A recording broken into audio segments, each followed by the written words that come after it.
Welcome to Gurukul of lord Shiva. अभी हम discuss करेंगे आनुवांशिकता और जैव विकास के बारे में।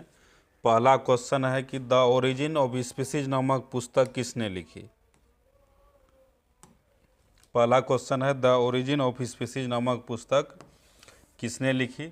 तो ए नंबर ऑप्शन है डार्विन, बी है ओपेरिन, सी है लेमार्क, डी है कोई नहीं। द ओरिजिन ऑफ स्पीसीज नामक जो पुस्तक है वह डार्विन ने लिखा था। डार्विन ने उसमें समझाया है किस प्रकार जैव विकास हुआ है। नेक्स्ट क्वेश्चन है कि मनुष्य में कितने जोड़े गुणसूत्र पाए जाते हैं। तो मनुष्य में कितने जोड़े गुणसूत्र पाए जाते हैं। ए नंबर है 26, बी है 14, सी है 23, डी है 18। तो मनुष्य में जो है 23 जोड़े गुणसूत्र पाए जाते हैं। तो गुणसूत्र होता क्या है। तो हम लोगों का जो शरीर है वो कोशिकाओं से मिलकर के बना है। जब कोशिका को जूम कीजिएगा तो बीच में न्यूक्लियस यानी कि केंद्रक दिखाई देगा। तो केंद्रक को जब जूम करके देखिएगा तो क्रोमोजोम दिखाई देगा। एक क्रोमोजोम डीएनए, प्रोटीन और आरएनए से बना एक धागे नुमा संरचना होता है। तो यह डबल यानी कि दोनों इसमें ये जो देख रहे हैं यह डबल क्रोमोजोम है, दोनों सटा हुआ रहता है। और यह एक धागे नुमा संरचना होने के कारण इसको जब खींचा जाता है तो खींचने के बाद डबल हेलिक्स के रूप में एक सीढ़ी नुमा संरचना यानी कि सीढ़ी नुमा टाइप का एक संरचना दिखाई देता है। तो उसी को बोला जाता है डीएनए। और डीएनए के क्रियात्मक खंड को बोलते हैं जीन। तो मनुष्य में कितने जोड़े गुणसूत्र पाए जाते हैं। तो 23 जोड़ा गुणसूत्र पाया जाता है मनुष्य में। नेक्स्ट है कीटों के पंख, चमगादड़ के पंख किस तरह के अंग हैं। तो ए नंबर ऑप्शन है समजात अंग, बी है अवशेषी अंग, सी है समवर्ती अंग, डी है कोई नहीं। तो कीटों के पंख, चमगादड़ के पंख किस तरह के अंग हैं। तो इसका सही आंसर हो जाएगा समवर्ती अंग। समवर्ती अंग वैसे अंग होते हैं जिनकी उत्पत्ति और संरचना भिन्न भिन्न होता है लेकिन कार्य एक समान होता है। तो कीट का पंख और चमगादड़ का पंख, दोनों के पंख का काम है उड़ना, यानी कि जिसकी उत्पत्ति और संरचना भिन्न भिन्न कार्य एक समान हो उसको बोला जाता है समवर्ती अंग या असमजात अंग। तो कीटों के पंख और चमगादड़ के पंख समवर्ती अंग के उदाहरण हैं। नेक्स्ट है वर्तमान प्राणियों में कुछ संरचनाएं ऐसी पाई जाती है जिनका शरीर में अब कोई उपयोग नहीं रह गया है। ऐसी संरचनाओं को कहते हैं। तो ऑप्शन ये है समजात अंग, बी है अवशेषी अंग, सी है समवर्ती अंग, डी है इनमें से कोई नहीं। तो इसको बोलते हैं अवशेषी अंग।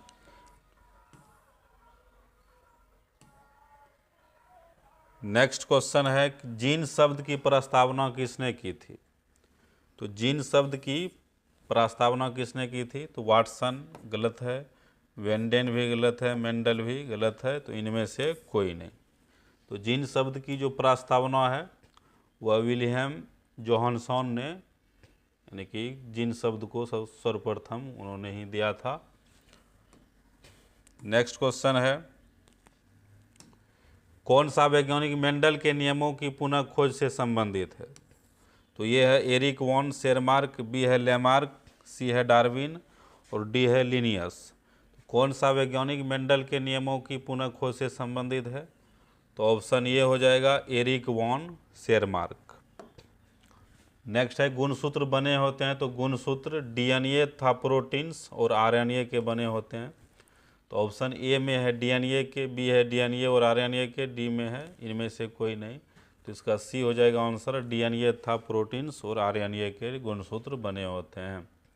नेक्स्ट है कोशिका में आनुवंशिक पदार्थ है। ए है डीएनए, बी है गुणसूत्र, सी है जीन, डी है हरित लवक।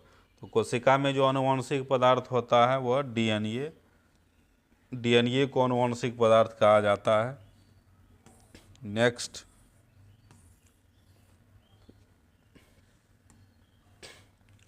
नेक्स्ट है कि जीन शब्द किसने प्रस्तुत किया था। तो विलियम जोहानसन ने जीन शब्द को प्रस्तुत किया था।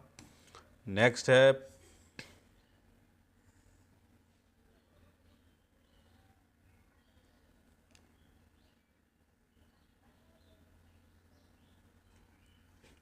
नेक्स्ट है मलेरिया उत्पन्न करने वाला मच्छर मादा एनोफिलीज किस तरह के जल में उत्पन्न होता है?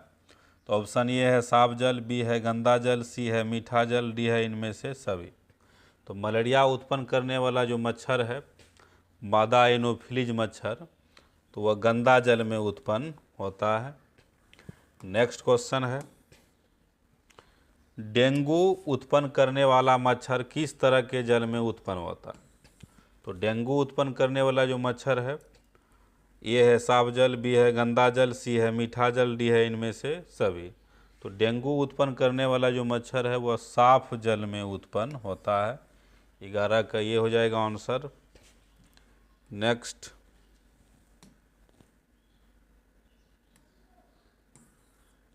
क्वेश्चन है कि अवशेषी अंक का उदाहरण है। तो इनमें चूज करना है कि अवशेषी अंक का इनमें कौन उदाहरण है। तो ए नंबर ऑप्शन है कर्ण पल्लव की पेशियां। कर्ण पल्लव इसमें भी देख सकते हैं कर्ण पल्लव की जो पेशियां हैं। बी हो गया पुच्छ कशेरुकाएं। पुच्छ कशेरुकाएं इसको बोला जाता है, यानी कि रीढ़ के सबसे निचले हिस्से में पहले पूँछ हुआ करता था, तो उसको बोला जाता है पुच्छ कशेरुकाएं। सी है निमेषक पटल। तो अवशेषीय अंग का उदाहरण कौन है इसमें? तो तीनों हो जाएगा, तो इनमें से सभी। इसमें देखिए समजात अंगों के उदाहरण हैं। ए है हमारा हाथ तथा कुत्ते के अग्रपाद, बी है हमारे दांत तथा हाथी के दांत, सी है आलू और घास के ऊपरी भूस्तरी, डी है उपरोक्त सभी। तो समजात अंग होता क्या है कि वैसा अंग जो कि उत्पत्ति और संरचना में समान हो लेकिन कार्य क्या हो, भिन्न भिन्न हो, उसको बोला जाता है समजात अंग। तो हमारा हाथ तथा कुत्ते के अग्रपाद, तो यह हो गया समजात अंग के उदाहरण। नेक्स्ट है विकासीय दृष्टिकोण से हमारी किससे अधिक समानता है? लेकिन विकासीय दृष्टिकोण से हमारी किससे अधिक समानता है? ए हो गया चीन के विद्यार्थी, बी हो गया चिंपैंजी, सी हो गया मकड़ी, डी हो गया जीवाणु। तो चिंपैंजी से हमारी अधिक समानता है, तो 14 का हो जाएगा बी। नेक्स्ट क्वेश्चन है कि लैंगिक जनन के उपरांत संतानों में अलैंगिक जनन की अपेक्षा विभिन्नताएं होंगी कम। ए नंबर ऑप्शन है, बी है अधिक, सी है एक समान, डी है इनमें से कोई नहीं। तो लैंगिक जनन के उपरांत संतानों में अलैंगिक जनन की अपेक्षा विभिन्नताएं होंगी, तो अधिक होगा। इसका आंसर होगा अधिक। 16 यानी कि 16। मेंडल ने अपने प्रयोगों के लिए किस पौधे को चुना?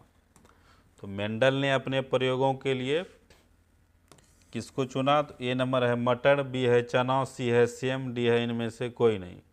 तो मेंडल ने अपने प्रयोगों के लिए मटर के पौधों को चुना था। 17 नंबर क्वेश्चन है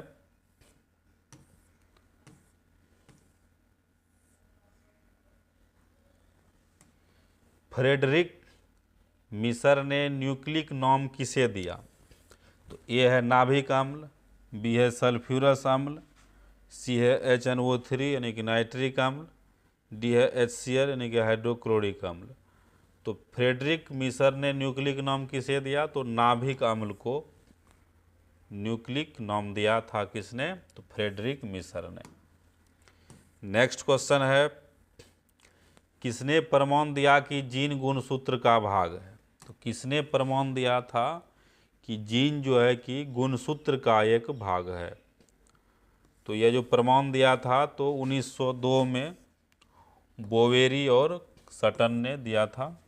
1902 में बोवेरी और सटन, यानी 1902 में टी बोवेरी और WS सटन ने यह प्रमाण दिया था कि जीन जो है गुणसूत्र का भाग होता है। नेक्स्ट है प्रत्येक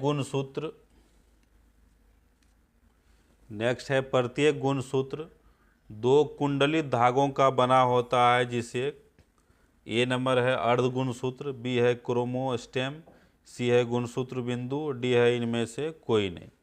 तो प्रत्येक गुणसूत्र जो है कि 2 कुंडलित धागों से बना होता है, तो उसको क्या बोलेंगे? अर्ध गुणसूत्र। नेक्स्ट क्वेश्चन है,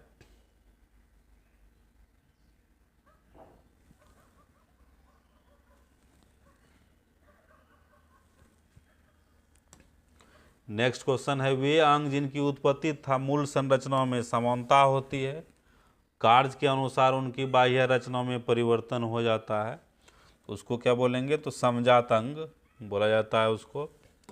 नेक्स्ट है कि शरीर में भोजन का पचना किस प्रकार की अभिक्रिया है? तो शरीर में भोजन का पचना, ए है उपचयन, बी है संयोजन, सी है विस्थापन, डी है अपचयन। तो शरीर में जो भोजन का पचना है तो उपचयन अभिक्रिया है। नेक्स्ट है कि मेंडल ने अपने प्रयोग के लिए मटर के पौधे के कितने जोड़े विपिआरसी लक्षणों का चयन किया? तो ऑप्शन नंबर ए है 3, बी है 5, सी है 7, डी है 14। तो मेंडल ने अपने प्रयोग के लिए मटर के पौधे के 7 जोड़े विपिआरसी लक्षणों का चयन किया था।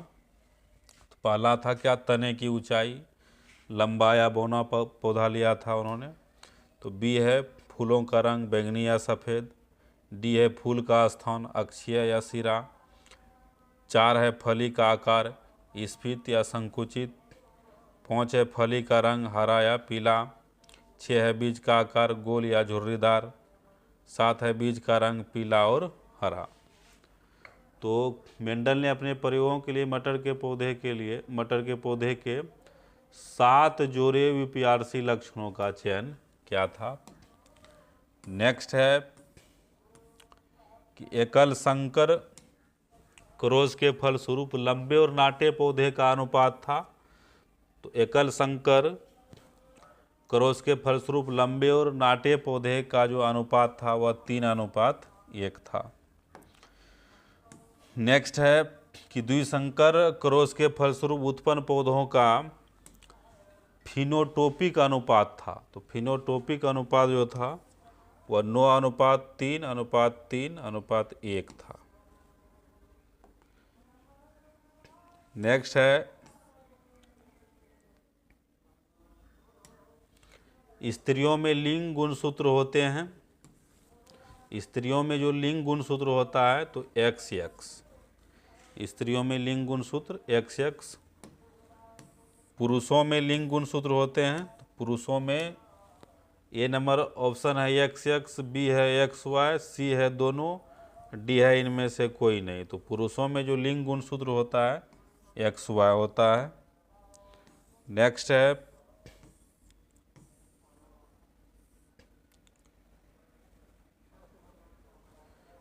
है कि प्राकृतिक वरण द्वारा जैव विकास के सिद्धांत की परिकल्पना किनके द्वारा की गई थी? तो प्राकृतिक वरण यानी कि चयन, प्राकृतिक चयन द्वारा जैव विकास के सिद्धांत की परिकल्पना किनके द्वारा की गई थी? तो ये है डार्विन, बी है मेंडल, सी है जेम्स वाटसन और डी है फ्रांसिस क्रिक।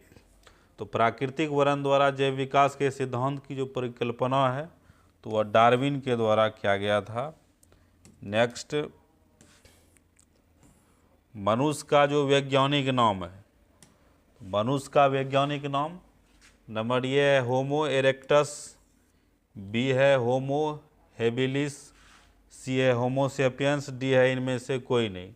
तो मनुष्य का जो वैज्ञानिक नाम है तो होमो सेपियंस। नेक्स्ट है कि मानव का उद्भव कहाँ हुआ था? तो मानव का जो उद्भव है वह अफ्रीका में हुआ था। तो 29 का बी हो जाएगा आंसर, मानव का उद्भव अफ्रीका में। नेक्स्ट है कि चमगादड़ और पक्षी का जो पंख है वह किस प्रकार के अंग के उदाहरण है? चमगादड़ और पक्षी के पंख किस प्रकार के अंग के उदाहरण है? तो चमगादड़ और पक्षी के जो पंख है तो यह उत्पत्ति और संरचना में क्या होता है? भिन्न भिन्न होता है, लेकिन दोनों का जो कार्य है वह समान है। तो इसलिए यह हो जाएगा समरूप अंग, यह हो जाएगा समरूप या असमजात बोल सकते हैं इसको। समरूप का दूसरा नाम है असमजात। चमगादड़ और पक्षी के पंख किस प्रकार के अंग के उदाहरण हैं? तो समरूप अंग। नेक्स्ट है प्राकृतिक वरण द्वारा जैव विकास इस सिद्धांत के जनक कौन थे? प्राकृतिक वरण द्वारा जैव विकास इस सिद्धांत के जनक कौन थे? तो बी इसका आंसर हो जाएगा चार्ल्स रॉबर्ट डार्विन। नेक्स्ट है कि वंशागत नियमों का प्रतिपादन किसने किया था? तो वंशागत नियमों का प्रतिपादन नंबर ए है चार्ल्स डार्विन, बी है रॉबर्ट हुक, सी है जेसी बोस जगदीश चंद्र बोस, डी है ग्रेगर जॉन मेंडल। तो वंशागत नियमों का जो प्रतिपादन है तो ग्रेगर जॉन मेंडल ने किया था। नेक्स्ट है, अब इसमें चूज करना है कि इनमें कौन सही है। तो ए नंबर ऑप्शन है कि डी ऑक्सी रिबो न्यूक्लिक एटुनिन, बी है deoxyribonucleic acid, C है deoxyribonucleic anaemia, D है deoxyribonucleic activity. तो बी नंबर इसका आंसर हो जाएगा डाइऑक्सी राइबो न्यूक्लिक एसिड, यानी कि इसका जो शॉर्ट फॉर्म होता है DNA, dioxy ribo nucleic acid. तो इनमें जो सही होगा तो यही बी आंसर हो जाएगा इसका। नेक्स्ट है कौन के निचले हिस्से को कहते हैं?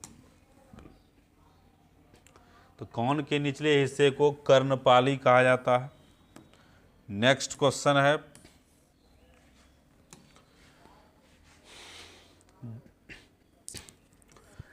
क्वेश्चन है जैव विकास को सर्वप्रथम किसने समझाया?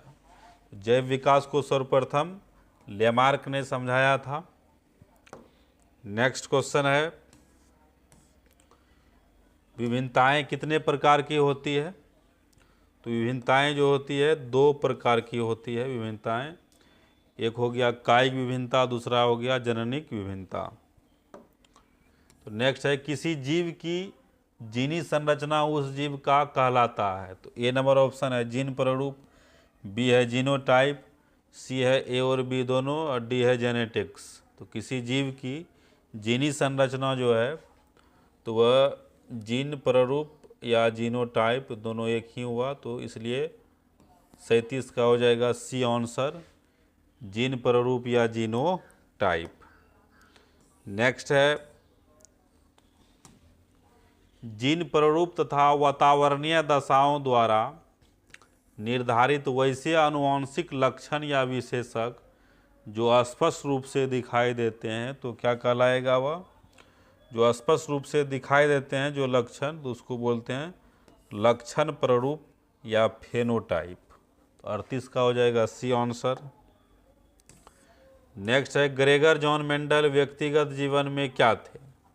तो ग्रेगर जॉन मेंडल व्यक्तिगत जीवन में क्या थे? पादरी थे, वह ईसाई धर्म से थे, वह पादरी थे। नेक्स्ट है मेंडल ने जनक पीढ़ी को किस लेटर से सूचित किया? तो मेंडल ने जनक पीढ़ी को किस लेटर से सूचित किया? तो पी लेटर से उन्होंने सूचित किया था जनक को।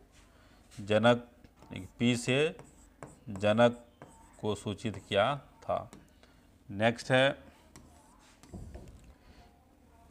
किसी भी प्रजाति विशेषक के एक समष्टि या आबादी में स्थित समस्त जीन उस आबादी का कहलाता है। ए नंबर ऑप्शन है जीन विकास, बी है जीन कोश, सी है भ्रूण विकास, डी है भ्रूण कोश। तो किसी भी प्रजाति विशेषक के एक समष्टि या आबादी में स्थित समस्त जीन उस आबादी का कहलाता है। तो बी हो जाएगा इसका आंसर जीन कोश। नेक्स्ट है जाति उद्भवन उन जीवों में होता है जिसमें लैंगिक जनन होता है। जिसमें लैंगिक जनन होता है उसी में जाति उद्भवन होगा। नेक्स्ट है कि DNA अनुक्रम के तुलनात्मक अध्ययन द्वारा किसी जीव के पूर्वजों की खोज कहलाता है। DNA अनुक्रम के तुलनात्मक अध्ययन द्वारा किसी जीव के पूर्वजों की खोज कहलाता है। तो इसका सही आंसर हो जाएगा आणविक जातिवृत्त। तो डीएनए अनुक्रम के तुलनात्मक अध्ययन द्वारा किसी जीव के पूर्वजों का जो खोज किया जाता है तो आणविक जातिवृत्त के द्वारा। नेक्स्ट है आनुवंशिकी का पिता कहा जाता है। तो आनुवंशिकी का पिता किसे कहा जाता है? तो मेंडल को, ग्रेगर जॉन मेंडल को बोला जाता है आनुवंशिकी का पिता। नेक्स्ट है किसके मतानुसार जीवों में प्रजनन के द्वारा अधिक से अधिक संतान उत्पन्न करने की क्षमता होती है? तो मेंडल के मतानुसार। नेक्स्ट है डीएनए में कितने प्रकार के नाइट्रोजन क्षारक होते हैं? तो डीएनए में 4 प्रकार के नाइट्रोजन क्षारक पाए जाते हैं। नेक्स्ट है पक्षी तथा तितली के पंख। पक्षी और तितली के पंख है, ऑप्शन ए है समजात अंग, बी है असमजात अंग, सी है अवशेषी अंग, डी है इनमें से कोई नहीं। पक्षी और तितली दोनों के पंख का काम है उड़ना, तो लेकिन इसका जो उत्पत्ति और संरचना है वह अलग अलग होता है, इसलिए यह हो जाएगा असमजात अंग। यानी पक्षी तथा तितली के पंख हैं असमजात अंग। नेक्स्ट है किसी जीव की जीनी संरचना कहलाता है। तो किसी जीव की जीनी संरचना जीन प्रारूप या जीनोटाइप कहलाता है। नेक्स्ट है जीव विज्ञान की वह शाखा जिसके अंतर्गत विभिन्नता तथा आनुवंशिकता का अध्ययन किया जाता है कहलाता है। एक जीव विज्ञान की वह शाखा जिसके अंतर्गत विभिन्नता तथा आनुवंशिकता का अध्ययन किया जाता है उसको बोलेंगे आनुवंशिकी। नेक्स्ट है अफ्रीकी मानव का सबसे निकट संबंधी है। अफ्रीकी मानव का सबसे निकट संबंधी है, तो अफ्रीकी मानव का सबसे निकट संबंधी है चिंपैंजी।